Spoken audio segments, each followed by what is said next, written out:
তবে বেশি দিন না, একদিন। কালকে খেয়ে আনতেন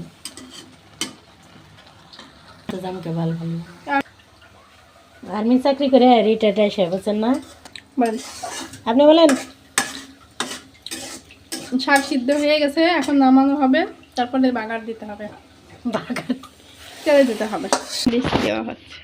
কিছু ভেঙে দিলাম শাকের জন্য, আর কিছু দিলাম আনাম শাকের সাথে ভাত দিয়ে খাওয়ার জন্য। বলে দেন। ভাবি তো সেই ভয়ে দিচ্ছে। ঠিক আসি বেঁধে আজকে কোথায় জানি না, ওদের আমার ভালো লাগে দেখতে। ওরা ছোট ছোট ইয়ে রান্না ওরা করে, আমার খুব ভালো লাগে।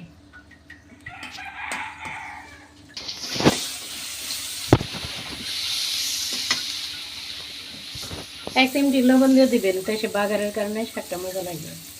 লবণ আগে দিচ্ছেন? দিছি, এখন একটু দিলাম রসুনের জন্য।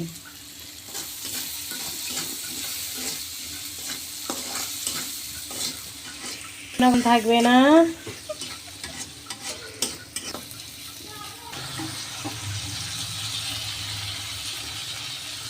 নাম্বার 1 শাক রান্না দেখছেন। শাক তো নম্বরে খালি বাগার দিয়ে রান্নাইছেন, তাই না? কিন্তু রানতে হয় এইভাবে, সব কিছুর কোনো কোনো অটল থাকার জন্য।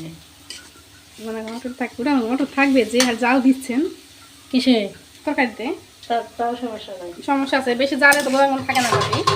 ওটা শীতকালে এসে, হ্যাঁ শীতকালে এসে, কিন্তু আসলে মজা করে খাবার গেলে এইভাবেই খেতে হয়। মজা করে খেতে গেলে গুলো চলে যাবে, বলে না মুজিবুর রহমান ডাক্তার। গুলা গেলে কিচ্ছু যাবে না, পানি ফেলে দিছি কি আমাদের ট্র্যাডিশনাল নাটাপাটা শাক রান্না, মানিকগঞ্জের ট্র্যাডিশনাল নাটাপাটা শাক। এই